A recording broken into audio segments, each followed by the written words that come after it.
Assalamualaikum warahmatullahi wabarakatuh. Innal hamdalillah nahmaduhu wa nasta'inuhu wa nastaghfiruh wa na'udzu billahi min shururi anfusina wa sayyiati a'malina. May yahdihillahu fala mudilla lahu wa may yudlil fala hadiya lahu. Asyhadu an la ilaha illallah wahdahu la syarika lahu wa asyhadu anna Muhammadan abduhu wa rasuluh. La rasulullah wa la nabiyya ba'dahu. Ya ayyuhalladzina amanu taqullaha haqqa tuqatih wa la tamutunna illa wa antum muslimun. Amma ba'd. Bapak dan Ibu kaum muslimin dan kaum muslimat yang dirahmati Allah Subhanahu wa taala. Alhamdulillah, puji dan syukur senantiasa kita sampaikan kepada Allah Subhanahu wa taala. Salawat dan salam kita sampaikan kepada Rasulullah sallallahu alaihi wasallam dan juga kepada keluarga beliau, para sahabat, para tabi'in serta orang-orang mukmin yang senantiasa mengikuti beliau sampai di kiamat nanti. Pada malam hari ini kita lanjut pembahasan dari kitab Syarh Sunnah karangan Imam Al-Ghazali rahimahullah taala. Qala al-mu'allif rahimahullah taala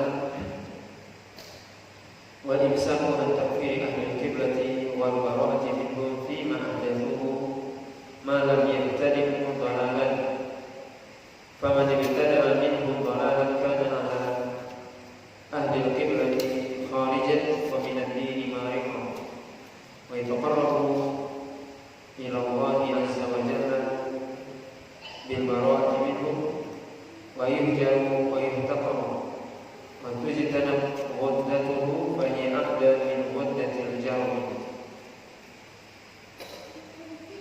yaitu menahan diri untuk mengkafirkan ahlul qiblah dan juga berlepas diri dari mereka ketika mereka melakukan perbuatan maksiat dan dosa selama mereka tidak melakukan perbuatan bid'ah yang sesat. Maka barang siapa yang melakukan perbuatan bid'ah yang sesat, maka dia telah keluar dari kebanyakan kaum muslimin atau ahlul qiblah dan juga dari manhaj Ahlussunnah, dan mendekatkan diri kepada Allah SWT dengan menjauhi mereka atau berlepas diri dari mereka, kemudian mengisolasi atau memboikot dan menghinakannya dan menjauhi virus pemikirannya, yang mana virusnya itu lebih berbahaya dari virusnya penyakit kurang atau hodis. Bapak dari kaum muslimin dan kaum muslimat yang dirahmati Allah Subhanahu wa taala, setelah Imam Al-Ghazali berbicara tentang ketaatan kepada pemimpin, kemudian beliau berbicara tentang salah satu manhaj Ahlussunnah wal Jamaah dalam hal at-takfir, yaitu mengkafirkan, di mana Ahlussunnah dalam hal ini adalah wasat atau pertengahan antara orang-orang Khawarij yang sangat gampang mengkafirkan, begitu juga dan antara orang-orang Murji'ah yang tidak mengkafirkan sama sekali. Maka Ahlussunnah di sini wasatiyah dalam artian pertengahan, tidak gampang mengkafirkan dan juga tidak menafikan pengkafiran sedikit pun. Maka beliau mengatakan di sini wal imsak an takfiri ahli qiblah, yaitu menahan diri untuk mengkafirkan ahli qiblah. Qiblah maksudnya adalah kaum muslimin, yaitu orang-orang yang sama kiblatnya dengan kita.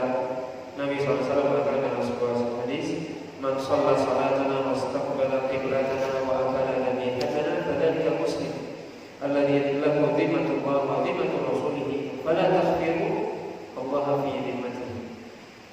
Dan Nabi SAW, siapa yang salat dengan salatnya kita dan menghadap kiblat dengan kiblatnya kita dan memakan sembelihan kita,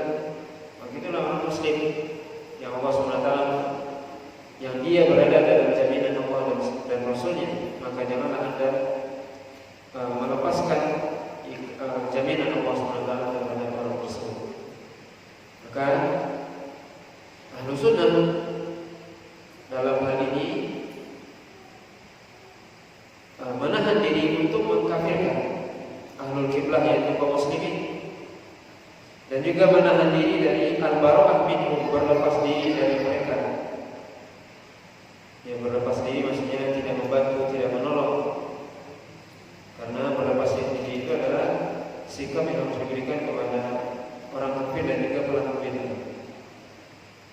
Maka berlepas diri artinya menahan diri untuk berlepas diri dari mereka ketika mereka melakukan suatu perbuatan maksiat atau perbuatan dosa, selama kata beliau perbuatan dosa dan maksiat itu tidak sampai kepada bid'ah yang sesat. Maka siapa saja yang melakukan kebid'ahan, yaitu bid'ah yang sesat, maka dia berarti telah keluar dari manhaj Ahlus Sunnah.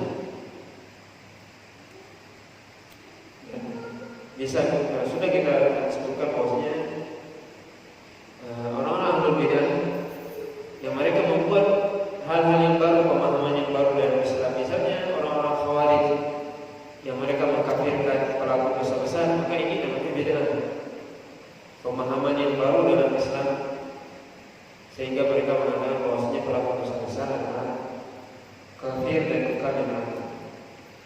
Sebaliknya orang-orang Murji'ah yang tidak mengkafirkan sedikit pun, dan bahkan mereka mengatakan bahwasanya orang yang melakukan dosa kecil ataupun dosa besar tetap sempurna imannya, dan mereka adalah orang-orang yang tidak ada ghirah terhadap agama, karena menurut mereka orang yang melakukan dosa besar itu imannya sempurna, tidak berkurang sedikit pun. Maka ini adalah pendapat yang keliru, satu hal yang baru dalam Islam. Maka Ahlus Sunnah, karena Nabi SAW mengatakan, katanya Ahlus Sunnah berpegang dengan hadis Nabi SAW.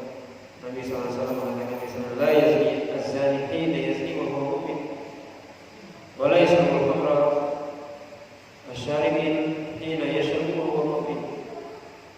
Tidak ada orang yang berzina ketika dia berzina itu dalam keadaan mukmin, maksudnya tidak dalam keadaan imannya sempurna, tidak sempurna iman. Begitu juga orang yang sedang minum khamar tidak beriman, dia maksudnya tidak sempurna iman.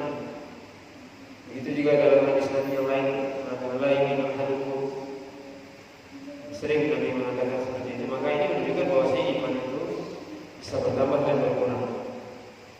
Maka dalam hal ini orang-orang Khawarij dan Murji'ah yang terjatuh dalam hal ini, maka mereka melakukan sebuah bid'ah atau melakukan suatu hal yang baru dalam agama, dalam hal pemahaman.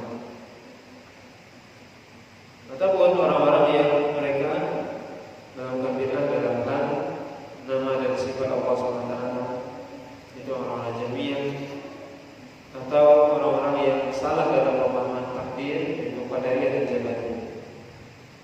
Maka adapun orang-orang yang jatuh pada perbuatan bid'ah, di mana bid'ah tersebut sesat, maka berarti dia sudah keluar dari manhaj Ahlus Sunnah.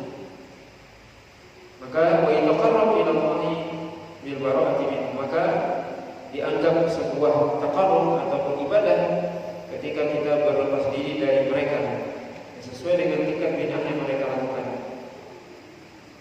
Ketika mereka melakukan bid'ah dan mereka mengajak manusia kepada pemahaman yang keliru tersebut, maka hendaknya kita menjelaskan perbuatan bid'ah tersebut, pendapat yang salah tersebut, dan memberikan peringatan kepada manusia untuk tidak mengikutinya. Ini manhaj Ahlus Sunnah. Wa yuhjar, al-hajar maksudnya diisolasi, diboikot. Wa yuntaqar, dan dihinakan. Wa tujtana muddatuhu, yaitu dijauhi virus pemikirannya, karena virus pemikirannya lebih berbahaya daripada virusnya penyakit menular seperti dan sebagainya. Kalau kondisi murad itu menular, maka pemikiran atau virus dari pemikiran yang menyimpang juga sangat lebih menular dan sangat lebih berbahaya. Tetapi di sini perlu dijelaskan bahwasanya dalam hal memboikot atau mengisolasi pelaku bid'ah, di sini para ulama menjelaskan tidak mutlak, artinya ada kaidahnya, ada aturannya. Karena tujuan dari al-hajar atau mengisolasi atau memboikot tersebut tujuannya adalah agar yang pertama tujuannya adalah memberikan peringatan kepada kaum muslimin untuk tidak jatuh pada perbuatan bid'ah tersebut atau kesalahan yang fatal tersebut. Kemudian agar kaum muslimin bisa menjaga agamanya, tidak terjatuh pada perbuatan yang salah tersebut. Kemudian juga tujuannya juga kepada orang yang dihajar atau yang diisolasi atau diboikot tersebut agar dia bertaubat kepada Allah SWT. Maka di sini para ulama menjelaskan ketika ingin memboikot atau mengisolasi seorang yang melakukan bid'ah, perbuatan bid'ah, maka itu harus melihat maslahat dan mafsadat. Pertama, dilihat keadaan orang yang mengisolasi. Misalnya kita mau mengisolasi seseorang, maka dilihat kita mampu atau tidak, atau kita dalam keadaan kuat atau tidak, atau kita dalam keadaan lemah. Kalau kita dalam keadaan lemah, maka tidak dilakukan boikot. Karena kalau kita lemah berarti bukan kita memboikot, malah kita yang diboikot. Makanya Nabi SAW di Mekah tidak melakukan boikot, karena kaum muslimin di ketika itu lemah sedikit, maka tidak ada hajat di Mekah, tidak ada isolasi Mekah. Bahkan kaum muslimin yang diboikot oleh orang kafir Quraisy. Tapi ketika di Madinah, Rasulullah SAW kuat. Maka ketika ada beberapa sahabat yang misalnya tidak ikut perang Tabuk, misalnya di antaranya Ka'ab bin Malik, maka diboikot oleh Nabi SAW selama 50 hari. Tidak diajak bicara, tidak dijauh salam, agar ini kenapa? Karena kaum muslimin ketika itu kuat, agar juga orang yang diboikot merasa bersalah, bahwasanya dia tahu bahwasanya memang dia bersalah. Ini tujuannya. Begitu juga ahlul bid'ah di sisi dalam hal ini dilihat. Para ulama menjelaskan, maka memboikot itu tidak mutlak, tapi ada aturannya, dilihat maslahat dan mafsadat. Kalau ada maslahat maka diberikan. Kalau tidak, begitu juga ini berkaitan dengan orang yang diboikot. Maka ketika dia diboikot atau diisolasi, dia malah bertambah kesesatannya atau tidak. Dan juga dilihat pada orang tersebut juga. Karena sebenarnya inti dari boikot itu sebenarnya adalah nasihat. Dan sebenarnya seorang diberikan nasihat pertama kali dengan teguran terlebih dahulu, dengan nasihat. Kalau tidak juga baru diboikot, di akhir diboikot. Kalau memang itu ada masalahnya, kalau tidak maka tidak. Maka ini manhaj Ahlussunnah wal Jamaah dalam hal ini. Tidak memboikot ini kecuali ada maslahat, ada kebaikan di dalamnya. Dan kadang seorang pelaku bid'ah misalnya itu tidak semuanya bisa kembali dengan baik, atau ada orang yang cukup dengan ditegur dan sebagainya. Seperti seorang melakukan kesalahan misalnya, ada orang yang kita berikan isyarat saja dia sudah paham ini salah. Ada yang harus ditegur baru dia paham. Ada yang harus kita dipukul dan sebagainya. Begitulah dia. Ketika melakukan bid'ah, melakukan kesalahan seperti itu. Seperti melakukan atau anak kita misalnya melakukan kesalahan, anak kita misalnya macam-macam tipikal. Ada yang kita lihat saja dia paham dia ini bapak lagi marah. Itu seperti itu tak perlu dibaikan. Itu istilahnya. Ada yang nggak perlu paham, kita lihat juga tak paham. Nah, berarti harus dijewer telinganya baru pahamnya. Dijewer. Ini ada juga yang dijewer, ada juga yang mau. Anda dikasih uang jajan baru dia paham. Nah, begitulah kira-kira. Ya pelaku al-bidah seperti itu. Diberikan tujuannya apa? Agar dia kembali kepada Allah SWT. Itu tujuannya, agar dia paham bahwasanya dia melakukan kesalahan. Bapak dan Ibu kaum muslimin dan kaum muslimah yang dirahmati oleh Allah SWT, maka ini manhaj Ahlus Sunnah yang dalam hal ini tidak mudah mengkafirkan. Kata beliau di sini menahan diri dan mengkafirkan atau membid'ahkan atau memfasikkan orang itu tidak serampangan dan sembarangan. Tetapi ada kaidah-kaidah. Seorang ketika melakukan kufuran misalnya, makanya para ulama menjelaskan takfir itu ada dua macam. Yaitu takfir itu pengkafiran seorang muslim. Itu ada dua macam. Yang pertama namanya takfir mutlak. Dan yang kedua takfir muayyan. Takfir mutlak artinya yaitu mengkafirkan secara umum. Seperti kita mengatakan bahwasanya siapa yang melakukan kesalahan ini maka dia kufur gitu. Misalnya siapa yang melakukan kesyirikan, ya dia musyrik. Siapa yang dia sujud kepada kuburan, misalnya dia musyrik, kafir. Siapa yang berhukum dengan hukum selain Allah dan dia menganggap bahwasanya hukum selain Allah lebih baik, maka dia kafir. Dan sebagainya. Siapa yang mencela Nabi kafir, siapa yang mencela Allah kafir, siapa yang mencela Islam kafir. Itu secara umum. Maka ini yang pertama, takfir mutlak atau takfir bil amal, yaitu mengkafirkan amal perbuatannya. Ini secara umum. Dan tentunya pengkafiran ini harus berdasarkan dalil. Benarkah perbuatan yang dia lakukan itu jatuh pada kekufuran atau tidak? Seperti tadi seorang yang mencela Nabi misalnya, benar-benar apakah memang dia kafir? Ada dalilnya atau tidak? Kalau ada dalilnya kita kufur. Ya, tentunya orang yang mencela Nabi atau berolah-olah dengan Nabi maka dia kafir. Dalilnya adalah dalam surah Allah SWT mengatakan qul abillahi wa ayatihi wa rasulihi kuntum tastahzi'un la ta'tadiru qad kafartum ba'da imanikum. Maka dengan Allah, ayatnya dan rasulnya kalian baru main-main. Tidak ada uzur bagi kalian. Semua kalian telah kafir setelah beriman kepada Allah SWT. Maka berolah-olah kepada Allah, berolah-olah kepada Nabi, berolah kepada Al-Quran, kepada Islam, itu kafir. Mengkafirkan perbuatannya. Ini namanya takfir mutlak. Yang kedua takfir muayyan, yaitu mengkafirkan individu seseorang. Si fulan bin fulan kafir. Nah, dalam hal ini harus memenuhi syarat. Bagaimana ketika seorang fulan bin fulan ini misalnya melakukan suatu, misalnya dia mencela Allah atau mencela Islam atau mencela Nabi, maka dilihat ada syarat-syarat. Apakah dia melakukan itu dengan sengaja atau terpaksa?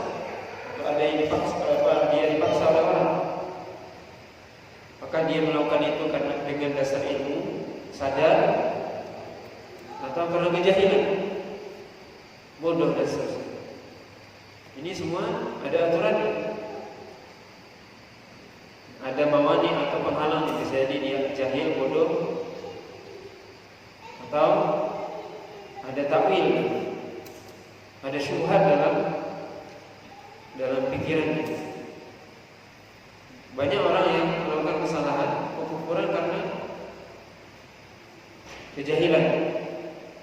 Apalagi ketika ilmu tidak berkembang atau dia hidup di tengah masyarakat yang jauh dari ilmu agama. Maka bisa jadi seorang melakukan sebuah perbuatan kufur tapi dia tidak kafir. Kenapa? itu dilarang. Atau tidak sengaja. Dan ini semua dijelaskan oleh Nabi SAW. Bahwasanya seorang misalnya ketika melakukan perbuatan itu karena kejahilan, disebutkan ya, bahwasanya dalam sebuah hadis seorang yang dia melakukan dosa besar, kemudian dia mengatakan kepada anaknya, kalau seandainya aku mati nanti, maka bakarlah aku, kemudian debu ini buanglah ke laut. Kalau Allah mampu menghidupkan aku, maka aku akan diazab oleh Allah. Maka di sini ada kalimat kekufuran. Dia tidak yakin bahwasanya Allah SWT mampu menghidupkannya.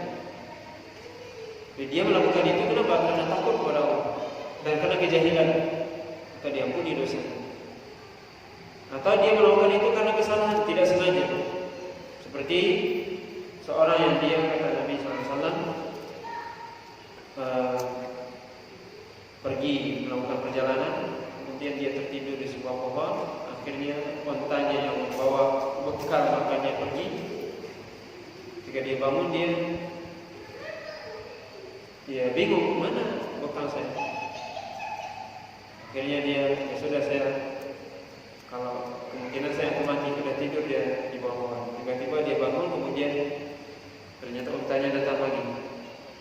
Kemudian saking dia gembira, dia mengatakan apa? Allahumma anta abdi wa ana rabbuka. Ya Allah, kamu adalah budakku, aku adalah Tuhanmu. Ini kalimat kufur, tapi dia melakukan itu tidak sengaja, maka tidak kafir. Ini namanya penghalang atau terpaksa. Itu Ammar bin Yasir yang dia mencela Rasul sehingga turun surat At-Taubah. Ini bahwasanya surah Al-An'am, bahwasanya dia ketika itu disiksa oleh orang kafir Quraisy, kemudian dia mencela Nabi, kemudian dibebaskan oleh orang kafir, kemudian mengadu kepada Nabi SAW. Kata Nabi, in adu fa'ud, kalau mereka kembali menyiksa kamu, ya kembalilah dengan ucapan tadi, agar kamu selamat dari siksaan. Karena dia mengucapkan kalimat kufur itu terpaksa, maka dia diizinkan oleh Nabi SAW. Maka dalam hal ini Allah SWT mengatakan bahwasanya orang yang melakukan mengucapkan kekufuran dengan terpaksa, maka dia tidak kufur. Maka ini menunjukkan bahwasanya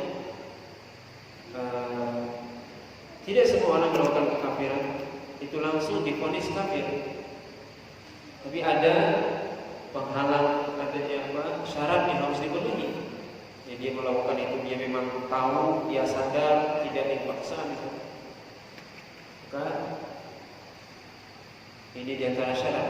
Dan tidak ada penghalangnya seperti tadi, penghalang kejahilan atau kebodohan, terpaksa dan sebagainya, atau syubhat,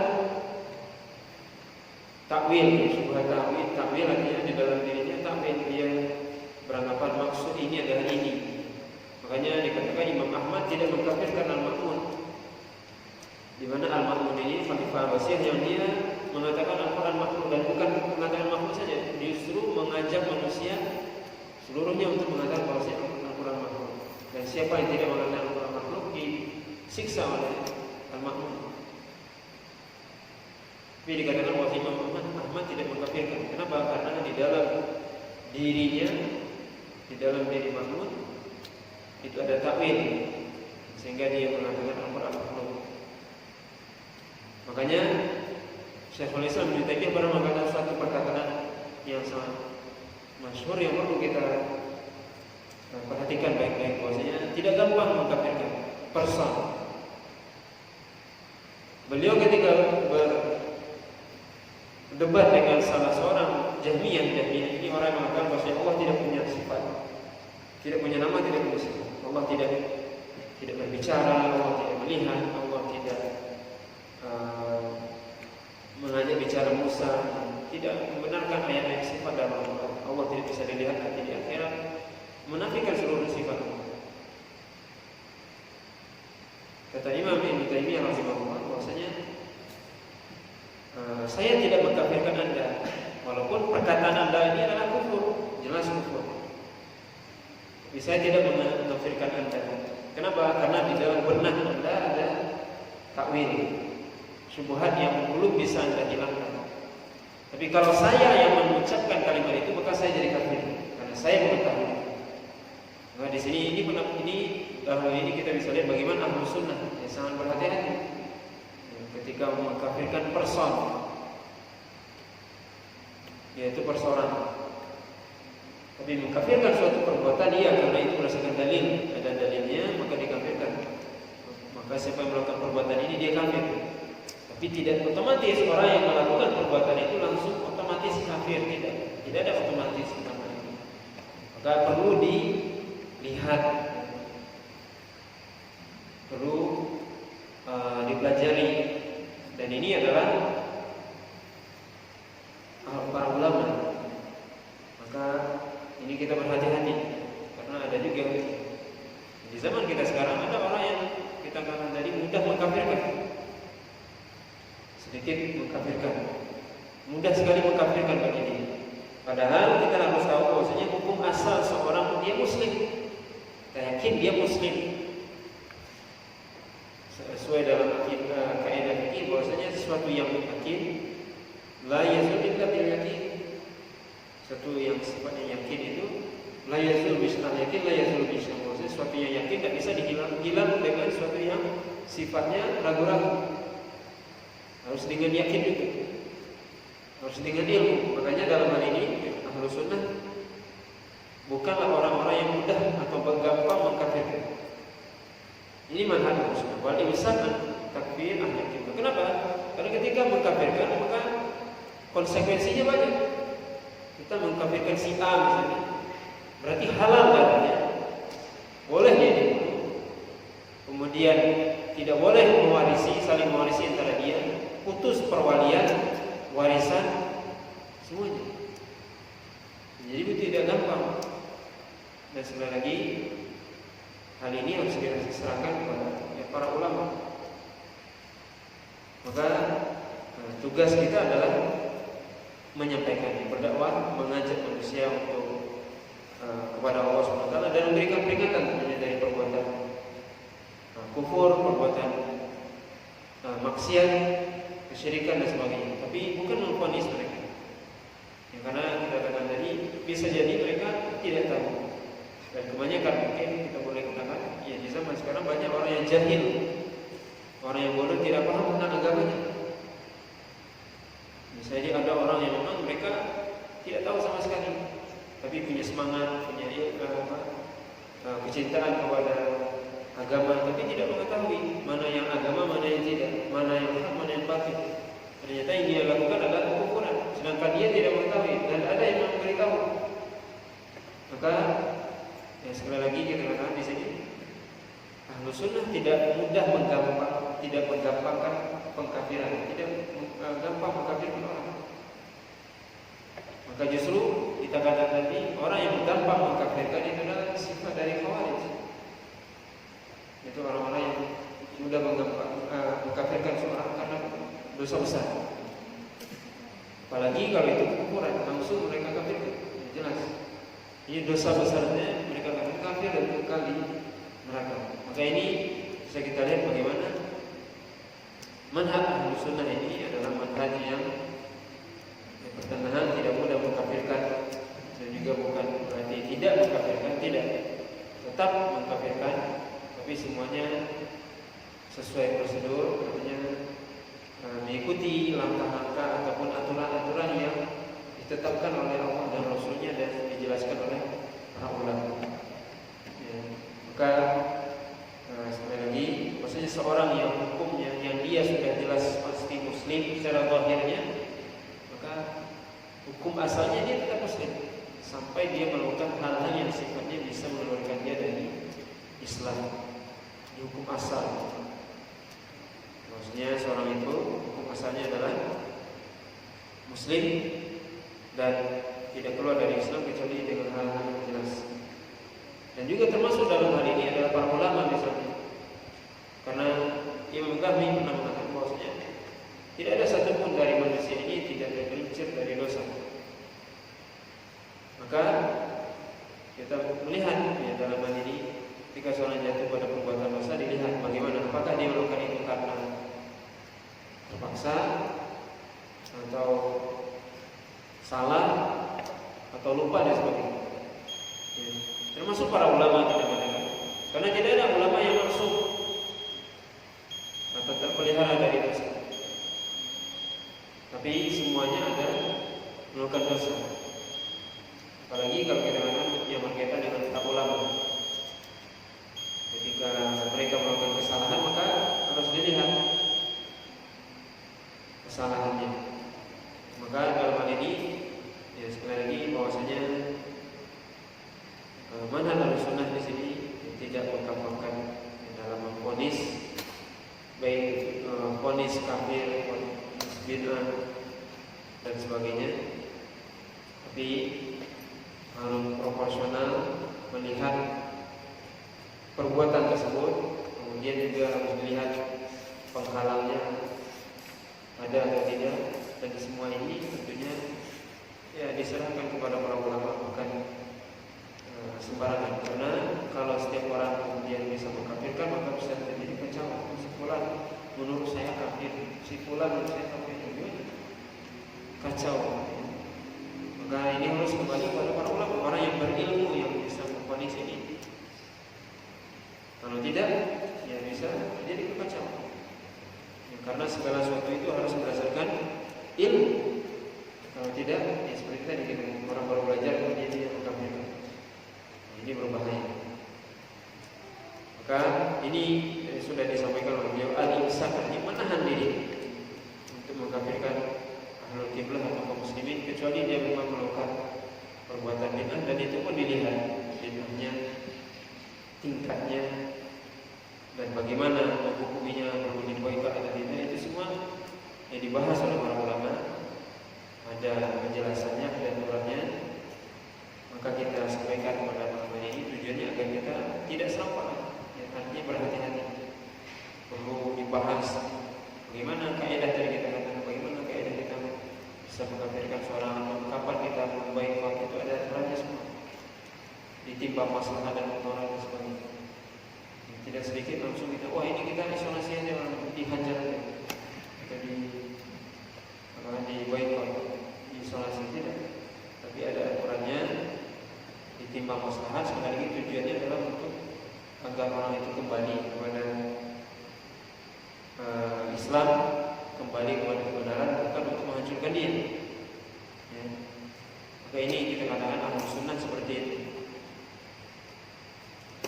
Makanya sering dikatakan Ahlussunnah itu yaitu aqrabun nasi bil haqqi wa arfaquhum bil haqqi. Artinya Ahlussunnah adalah orang yang paling paham, paling mengetahui tentang kebenaran, dan yang paling berlemah lembut kepada seluruh makhluk. Tidak ingin menghancurkan, merusak, tapi ingin berlemah lembut dan memperbaiki. Wallahu ta'ala alam. Ini pembahasan kita pada malam hari ini. Mudah-mudahan apa yang disampaikan bermanfaat. Subhanallah wa bihamdika, asyhadu an la ilaha illa anta, astaghfiruka wa atubu ilaik. Wassalamu ala nabiyina Muhammadin